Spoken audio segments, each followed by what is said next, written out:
So President Obama has announced he wants to carry out a military strike against Syria, but will be seeking congressional approval to do so.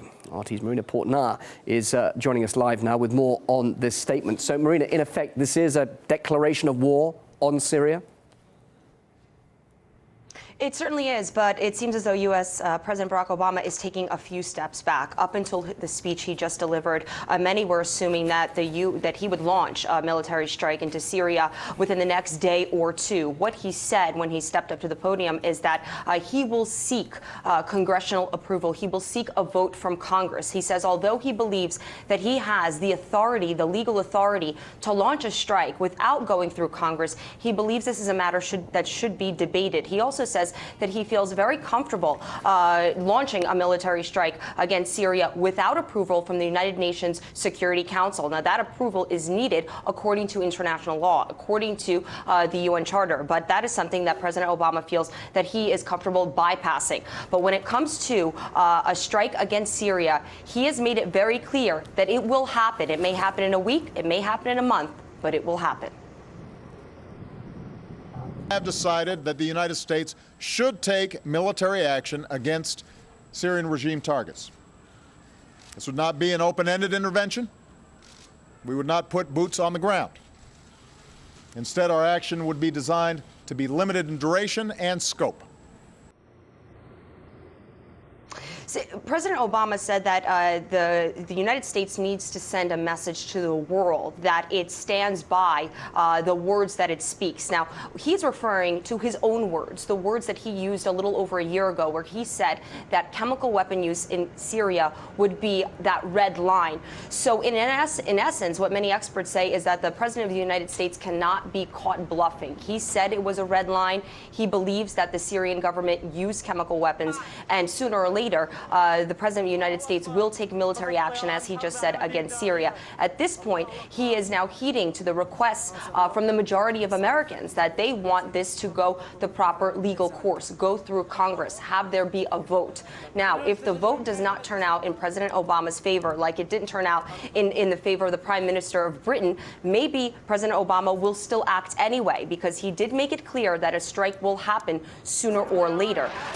In addition to that, we also did hear from the United Nations spokesperson for the Secretary General, who just spoke after the team of UN experts returned from Damascus with all the evidence that they have compiled from the alleged chemical attack. What the spokesperson for the Secretary General said is that there is no pending deadline for the conclusions for this investigation to turn up. So we may not know in a week or two what the UN experts found when it came to the alleged chemical attack. Well, like we've previously reported, the UN experts will not determine who used chemical weapons if a chemical attack took place. They will only confirm if an attack took place or not. Now, a reporter did ask the UN spokesperson, did the team of UN experts leave Damascus on Saturday to avoid any type of U.S. attack into Syria? He said it's grotesque for anyone to believe that these UN experts would do such a thing. They left Damascus so they could finally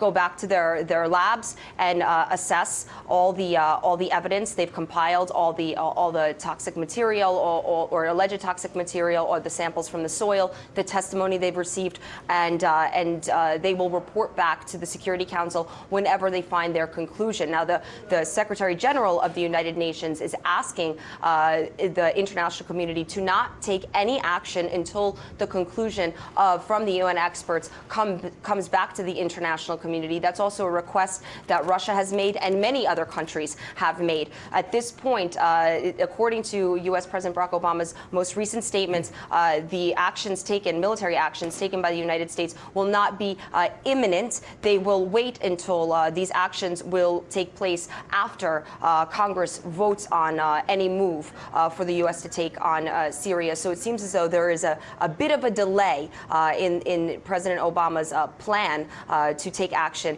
against Syria militarily, but he says it will happen. Marina, thanks very much indeed for that. RT's Marina Portnar with that immediate reaction there from New York. Well, we can now talk on the phone to RT's Maria Fanoshina. She is in Damascus right now. So Obama's saying that he definitely wants to take military action. He doesn't know when he's going to put it through Congress. What is the reaction there? I know it's very early hours there, and this announcement's only just been made by Obama, but what are you gauging there in Damascus at the moment, Maria?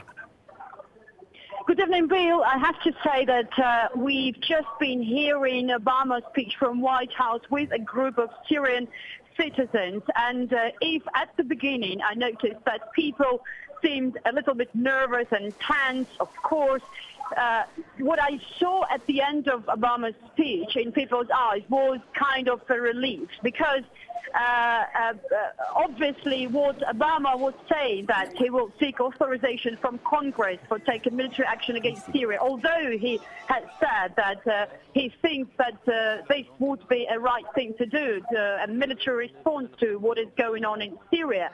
But anyway, that means a delay in any strike and attack against Syria, and this is why people here in Damascus, I mean, they've understood that at least it is not going to happen tonight, and this is how they live here. They are waiting. They've been waiting for several days already, and they got used to this waiting mode, I have to say. And of course, for tonight, they realize that, I mean, they can go back home to their friends, to their families, and get dinners, and with no threat of an attack tonight. But in general, I have to say that the public opinion here in Damascus, what we saw today, is divided, because there are people who are really afraid of this attack. And some of them are trying to leave the country. They're packing their bags, they're packing their families, and they're ready to go at any moment. There is another group, another part of Syrian people. They say that they don't care about strike or about attack, because they've been living in war for more than 2 years already, and they got used to this situation, this unstable and this unsafe situation, and they didn't leave last year, they didn't leave 2 years ago, and they will not leave now. So they will stay here in their native country and will wait and will accept whatever happens. And they say they're not afraid. They will just continue live their lives. So, I mean, some of them are preparing basements. I saw some announcements in some houses where I think municipal authorities or just activists are advising people to empty basements to get it ready for attacks. And I know some people are doing this, are really preparing that. So this is the general mood here in Damascus, a little bit mixed feelings, actually. But what I noticed traveling across Damascus today, that there are many new checkpoints all across the city, and many roads are closed for cars. So the situation is really not normal, but people behave in an absolutely and only because they say they got used to this situation. OK, thanks very much indeed, Maria. RT's Maria Fanoshina, live from Damascus on Edge.